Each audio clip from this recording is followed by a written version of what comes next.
Here, more witnesses are going to come in and corroborate your position and hers. We'll find out whether they're telling the truth or not as best as we are capable of doing, just like you as a judge are when you look them in the eye and make a judgment.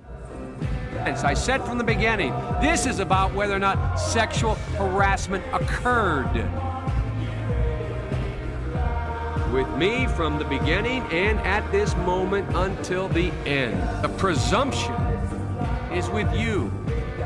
Then the threat of more serious punishment. The second piece of our legislation, we have to target one of the primary sources of youth violence, and Senator Leahy has spoken to it and worked on it already, and that is youth gangs.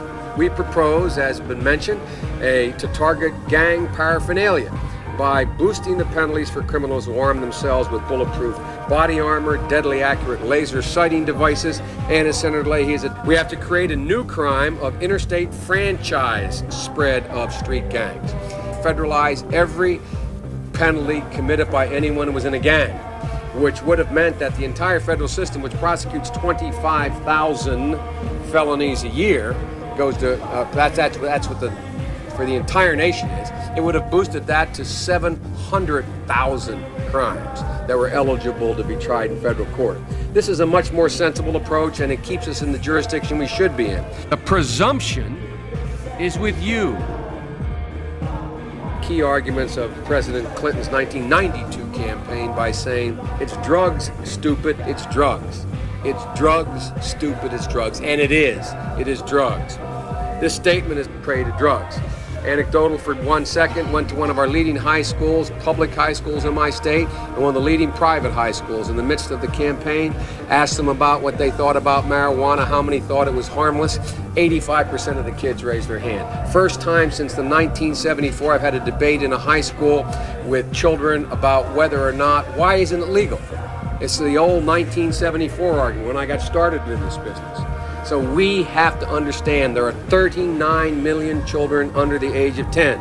If not 1/10 of 1% increase in the percent of those who try drugs occurs, we will still have an 8 or 9% increase in the number of crimes. That population is going to balloon. Obviously doesn't understand anything. FBI explicitly does not, in this or any other case, reach a conclusion.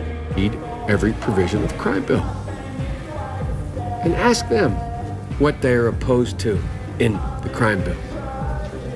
Are they opposed to 100,000 more cops? Are they opposed to spending over $10 billion for new prisons? Are they opposed to drug courts that now take the 1,800,000 kids who never even get into a courtroom who are arrested and put them through a procedure and punish them? Drugs, stupid. Democrats believe that this is essentially our national defense. This and by extending the ability to keep a juvenile incarcerated to age 26 as opposed to age 21, which requires mandatory release now, it's real simple. You're more likely to impact in a juvenile if the first offense they commit, no matter how minor it is, there is a swift and certain punishment. Then you are to elongate sentences, but wait until the 11th offense before you crack down. So swift and certain punishment is the key. Every single person, from James Q. Wilson to liberals who have indicated that they all are in agreement that that is the important criteria. We insist on that in this legislation.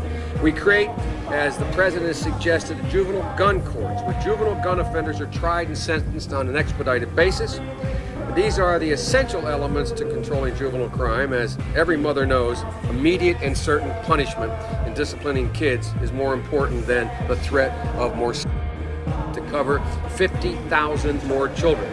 Vast improvement on the no drug testing, no treatment, and no threat of punishment system that typifies so many juvenile courts today.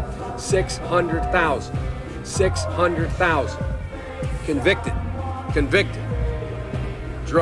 First-time drug abusers walk in the street without one single solitary sanction against them. Drug courts are not lenient, they are tougher. They are tougher.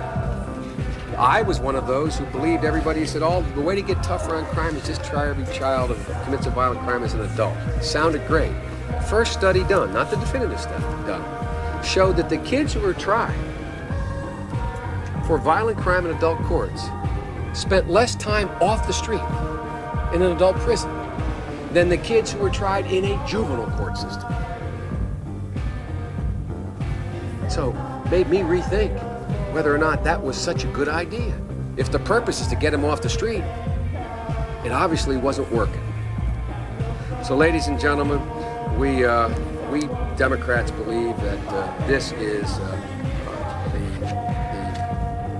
essentially our national defense. Unless we do something about that cadre of young people, tens of thousands of them, born out of wedlock, without parents, without supervision, without any structure, without any conscience developing, because they literally, I yield myself 3 more minutes, because they literally have not been socialized. They literally have not had an opportunity. We should focus on them now, not out of a liberal instinct for love, brother, and humanity, although I think that's a good instinct, but for simple, pragmatic reasons. If we don't, they will, or a portion of them will, become the predators 15 years from now. And Madam President, we have predators on our streets that society has, in fact, in part because of its neglect, created.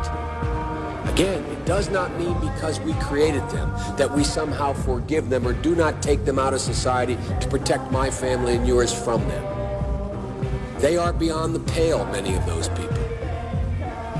Beyond the pale. And it's a sad commentary on society. We have no choice but to take them out of society. The presumption is with you.